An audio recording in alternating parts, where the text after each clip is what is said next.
Totoo ba na may pangalan talaga ang tunay na pinagmulan o ang dawan, bosay? At ngayon ay masasagot na dito ang mga katanungan ng karamihan. Masasagot na dito kung sino ba talaga ang nagsasabi ng totoo. Isa ito sa didebatehan ng karamihan. Sa dami naman ng mga grupo o sekta, di na rin na malaman ng karamihan kung sino ba talaga ang nagsasabi ng totoo.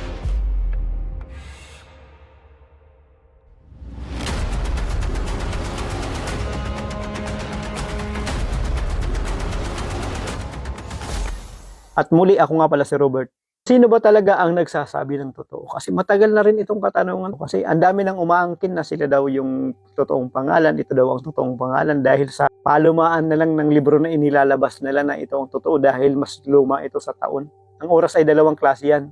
Duration at yung oras na para sa pag-proper planning. Ito ang sinusundan. At ang oras ay hindi lang yan iisang klase. At gawa lang din yan ng tao upang sundin ng karamihan. So ito ang tandaan natin.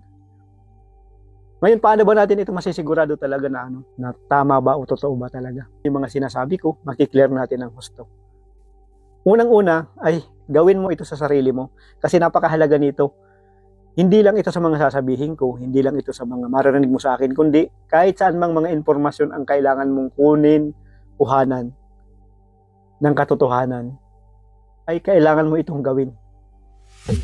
Unang-una, ideklara mo dyan sa sarili mo na ang dawan, musay, true source, o tunay na pinagmulan, divine power, ay nasa sayo, nasa puso mo, o nasa pagkatao mo. Kilalanin mo siya sa sarili mo dahil yan ang totoo. At kapag natanggap mo na sa sarili mo, palakasin mo ang relasyon sa Kanya sa pamamagitan ng pagdadasal, meditation, pagkilala sa Kanya na nasa iyo siya. At magagawa mo ito ng husto kahit saan man basta tahimik na lugar. Kasunod na hakbang na kailangan nating gawin upang maunawaan natin ng husto ang mga sasabihin ko o anumang mga pinapanood mo, anumang hinahanapan mo ng katotohanan o impormasyon o salita galing talaga sa Kanya sa dawan. Ano man ang mga pinaniniwalaan mo o paniniwala mo na naman na nagaling sa mga magulang, lolo, o angkan mo, o mga matatanda, mga paniniwala dahil may mga pagkakataon na nasakop yung ating bansa sa ibang bansa, di ba? May mga paniniwala tayo na nakukuha talaga o naiiwan nila. So alisin muna natin yan. Isang tabi mo muna yan. Ngunit hindi ko kagad sinasabi yan na mali yan o tama ako at mali yan. Nakadepende nga yan lagi sa kung gaano ka talaga naghahanap ng informasyon.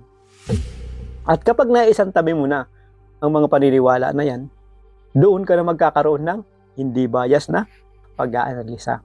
Kasi kapag hindi mo inalis yan, katulad yan sa mga na ibang individual na, dito na ako pinanganak sa paniniwala na to at dito na rin ako mamamatay yung physical na katawan nila. Kasi kapag ganyan ang nasa pangunawa nyo, hindi talaga kayo naghahanap ng kasagutan o anumang mga informasyon dahil nakapadlak na talaga yung pangunawa nyo. Alam ko naman na hindi ka makakarating dito kung ganyan ang pangunawa mo. Kaya ka nandito dahil sa naghahanap ka talaga ng katotohanan, mga kasagutan sa buhay. Makilala yung sarili, anong purpose natin dito sa mundo at saan tayo patungo. Kasi karamihan ng tao talaga ay nakaprogram na yung pangunawa. So naipaliwanag ko na yan doon sa kung ano ba ang main na dahilan kung bakit nakakaranas ang karamihan ng hindi maganda, worry, takot, lungkot, guilty sa sarili. At ito na yung nakakulong sa invisible na kulungan. Ngayon, bibigyan pa kita ng napakahalagang hakbang upang masigurado natin ng husto na totoo nga at galing sa Kanya ang informasyon, salita, galing sa tunay na pinagmulan o ang dawan musay. Ito na yung ano man ang mga impormasyon na kukunin mo, nababasa mo, napapanood mo. Ang sinasabi ba niya ay magdudulot ng maganda sa sarili mo at sa palibot mo? Ibig sabihin, kung alam mong magdudulot ito ng maganda sa sarili mo at sa palibot mo, galing yan sa Kanya. Paano naman kung magdudulot sa'yo ng maganda at saka pa mo ay hindi? O kaya vice versa, magdudulot naman sa akin ng maganda at sa'yo ay hindi? Ibig sabihin kapag ganyan ay hindi yan galing sa Kanya. So, ganun lang po napakadali na kunin ang totoong impormasyon na mga nababasa natin at napapanood natin o mismong gagawin natin sa sarili natin. Dahil ang totoo, hindi mangyayari na ikakabuti ko at ikakasama mo ay galing yan sa kanya. Kaya't hindi mangyayari na pwedeng ikabuti mo at ikakasama ng kapwa mo. Ngunit alam ko, nagduda rin yung katanungan sa sarili mo na ibig sabihin pala kapag naka-align ka na sa tunay na pinagmulan, wala nang kasamaan. Hindi po totoo yan. Hindi po kasi kasamaan ang tawag nun. Mali ang pagkakaunawa ng karamihan. Mayroon ka pa noon, ngunit hindi yun kasamaan. Dahil walang gising na pangunawa o walang spiritual awaken na individual na banal-banalan. Kaya't hindi ito mababait. Ang sasakit nitong magsalita. Ngunit ang mga masasaktan lang nito sa mga sinasabi, walang iba yung mga tulog ang pangunawa. Ngunit kung katulad na nila ang mga nakakarinig o naghahanap din ng informasyon, ay tuwang-tuwa ito dahil nakukuha nila yung pagkain ng kanilang pangunawa na lalo silang lumakas, lalo nilang makilala yung sarili nila, o lalong magising ng gusto ang kanilang consciousness. Kaya't dito mo mauunawaan na kapag ang isang individual ay banal-banalan, hindi yan magigising ang pangunawa niyan. Dahil sa nagki-cravings yan sa palakpak ng tao. Nagki-cravings yan sa validation ng tao at yan din ay isang lason ng pangunawa at ng puso ng bawat individual. Ngayon, sino ba talaga ang nagsasabi ng totoo? At paano ba natin ito mapapatunayan, malalaman na kung may pangalan man siya o wala? At dito na rin yun masasagot ang matagal ng katanungan ng karamihan. Napakarami na kung ano-anong mga pangalan na inilagay nila, ito daw ang totoo. Ngunit pinaka-common na talaga yung tatawagin agad, di ba? Diyos, at tinawag naman sa atin. Pag sa English, God. Pag i-translate sa Tagalog, Diyos. Di ba? Ano ba talaga ang dapat itawag sa Kanya? So, ito tandaan natin. Mayroon lang talagang relihiyon na hindi gumagamit ng pangalan. Ngayon, paano ba natin talaga ito malalaman? Paano ba natin ito masisigurado? O sino ba talaga ang nagsasabi ng totoo? O masisigurado natin na doon tayo sa tama, naka-align na tayo sa tama. Anong grupo ka man, anong sikta ka man. Kapag nagdasal ka, para kanino yan? Tanungin mo yung sarili mo. Kasi ako dati noon na hindi ko pa ito nauunawaan ng husto, bata pa ako, ginagawa ko rin yun. Nagdadasal din ako. Sumusunod din nga ako sa pangalan na sinasabi nila noon. Dahil sa part yun ng lesson yun sa sarili ko upang maunawaan ko ng husto. Nandun talaga yung feeling sa sarili natin. Feeling ko rin yung sa sarili ko, bata pa ako. Nagbibigay talaga yan ng galak o saya sa sarili. Dahil alam mo sa sarili mo kung ano wala kang halong kaplastikan Maliban na lang kung magdasal ka talaga sa may mga nakatingin sa'yo. Di ba? Iba na ang pakiramdam mo nun. Hindi mo makukuha yung totoo. Kapag nagdasal ka sa sarili mo, para kanino yan? Walang iba kundi sa tunay, sa dawan. Dawan, Most High, True Source, the Almighty One. Pag sinabi mo bang dawan, Most High o kaya True Source, tunay na pinagmulan o the Almighty One, pangalan ba yun? Hindi yun pangalan, di ba? Yun ay pagkakakilanlan na siya ang pinakamataas, siya ang tunay. So, ibig sabihin, kapag nagdasal ka sa sarili mo, wala kang ibang pinagdadasalan o kaya saan yan papunta, doon yan sa tunay. Ngunit, ginawa na ito ng mga pangalan ng kung ano-anong mga kasulatan. Dahil, ang purpose nila ay may pagkakakilanlan daw. Totoo kaya o hindi, o kaya gusto rin nilang magkontrol sa karamihan. Kaya't nilagyan nila ito ng pangalan. Ngunit ang makakapag-desisyon pa rin dyan, ikaw mismo. Kasi alam mo yan sa sarili mo. Ang mga salita ay unlimited yan. Hindi ka pwede magsasabi ng fixed na salita upang sabihin na ito ang totoo. Dahil magkakaiba ang salita. Kung gagamitin mo ito para sa sarili mo lang, ay tama ito. Ngunit huwag mo itong gagamitin na ibabahagi sa ibang tao. Kasi kasama na yun sa panlilinlang. Ito nang susundin ng karamihan. Kaya dito mo rin maunawaan na simple lang na ang kutsara, pag nalipat na yan sa ibang lugar, iba na ang tawag niyan. O yung baso, o plato, anumang mga bagay, pag nalipat na yan sa ibang lugar, iba na ang tawag niyan. Kaya't hindi ka pwedeng magsasabi ng literal na salita. Ngayon, paano mo ito masasabi na masigurado na doon ka talaga sa tama? Napakasimple lang, di ba? Magdasal ka. Nagpapasalamat ako, humihingi ako sa iyo ng gabay. O kaya kinikilala kita. O tunay na pinagmulan, the one most high, the one true source. O the Almighty One o pinakamakapangyarihan sa lahat. Ibig sabihin, diretso yan sa Kanya. Doon yan sa tunay, para sa Kanya yan, sa tunay. Kasi, yun ang pagsabi mo o pagsambit mo.